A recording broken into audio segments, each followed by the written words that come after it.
apakah nasib buruk juga bisa dirubah, Mas? Maksudnya? Kan banyak orang yang mengeluh nasib saya ini selalu sial, selalu kena musibah.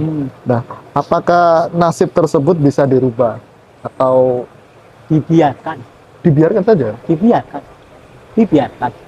Ketika kalian melawan ya akan looping terus, selalu terjadi lagi. Karena kalian masih stuck di aliran yang sama, tetap stuck karena kalian misal kayak tadi yang dijelaskan. Ketika kalian terseret arus, terus kalian melawan arus, ya kalian akan tetap di kondisi yang sama. Ketika kalian mengikuti arus, mungkin kalian akan melewati jalan yang buruk sepersekian detik, tapi setelah itu kan ganti tayangan. It's okay, nggak ada masalah. Ya, memang harus dialami. Ketika dialami ya selesai. Nggak lama. Perlawanan kalian yang bikin itu lama.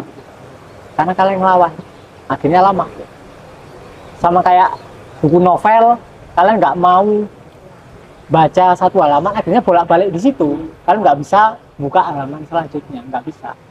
Gimana orang kalian nggak menerima skenario yang di halaman ke 100? Kalian mau buka halaman ke 105 gimana? Nggak bisa. Harus melewati? Harus dilewati. Ketika kita mengikuti arus, membiarkannya lewat, ya udah selesai kan. Ternyata nggak semenakutkan yang pikiran kita. Biasa aja ternyata.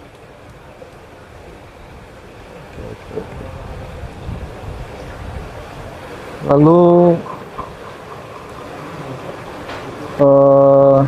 apakah bisa diperjelaskan, Mas Riko?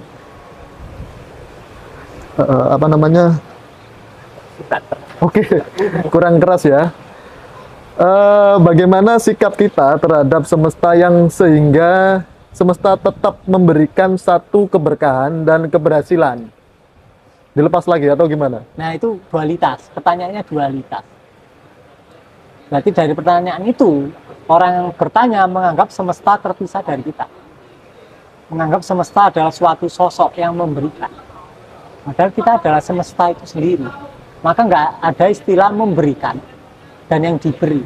Nggak ada, karena keduanya adalah satu, bukan dua. Maka kurang tepat pertanyaannya.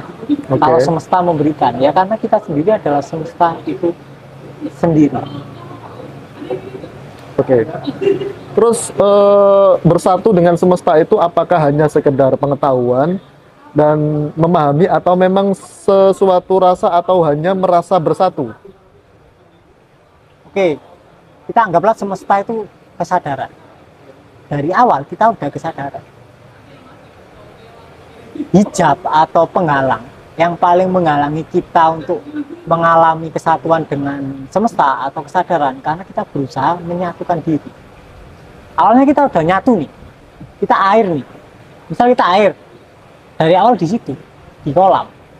Usaha air, setetes air untuk menyatu sama keseluruhan kolam itu justru menjadi penghalang. Ketika kita rileks, kita mengalami kesatuan secara aktual. Bukan soal rasa, tapi kita mengalami secara aktual. Dan itu akan kalian pahami ketika kalian mengalami by experience, nomenanya. Oke, teman-teman, saya ingatkan lagi, jangan lupa nanti gabung di Zoom-nya Mas Riko 1 bulan penuh, tanggal 30 Oktober sampai 1 November. 31 Oktober. Oh ya, 31 Oktober sampai 1 November. 2 hari, Kak. 2 hari, jadi sebulan penuh. Oke Mas Riko, gimana nih caranya ngilangin ketakutan atau trauma yang belum kita alami, tapi trauma itu sudah melekat dalam diri kita? Bentar. Menghilangkan ketakutan dan trauma yang tidak pernah kita alami. Maksudnya hal yang belum terjadi. Jadi kita sudah berpikir, sudah trauma duluan nih. Saya besok mau ke Jakarta naik pesawat nih. Jangan-jangan takut, jangan-jangan nanti dibegal orang di jalan dan lain sebagainya. Nah, cara menghilangi hal-hal tersebut itu seperti apa? Disadari keinginan menghilangkannya, dibiarkan. Jadi sensasi takutnya dibiarkan, gitu doang hasilnya. Gampang hasilnya. Poinnya cuma itu toh ya, itu doang. Cuma waktu webinar lighting in kan kita tambahin cara-cara tertentu untuk mempermudah. Aslinya intinya itu. Kalau kalian udah bisa itu ya udah. Mungkin kalian cuma butuh temen ya nggak apa-apa gabung. Tapi kalau kalian udah bisa total, kalian nggak butuh temen ya nggak usah gabung, nggak perlu. Nah, ini terkait di apa ya, keyakinan Jawa. Dalam kasanan Jawa seringkali disebut istilah atau terminologi rasa atau roso. Ya, Mas. Nah, Mas Riko, hampir dalam hal apa saja dalam kasana Jawa, rasa menjadi semacam melting point. Apakah rasa ini hakikatnya adalah pencapaian kesadaran atau seperti apa? Jadi kalau di Jawa itu ada istilah roso. Jadi roso yang dimaksud dalam ajaran Jawa itu bukanlah perasaan. Itu adalah background dari perasaan. Bahkan kata roso aslinya nggak begitu tepat. Makanya istilahnya kan tantinoyong opo kan, nggak bisa dinamai. Makanya istilah roso bahkan nggak tepat. Intinya roso itu bukanlah perasaan, bukan emosi, bukan pikiran. Roso itu adalah latar belakang atau ruang di mana perasaan muncul dan berkembang.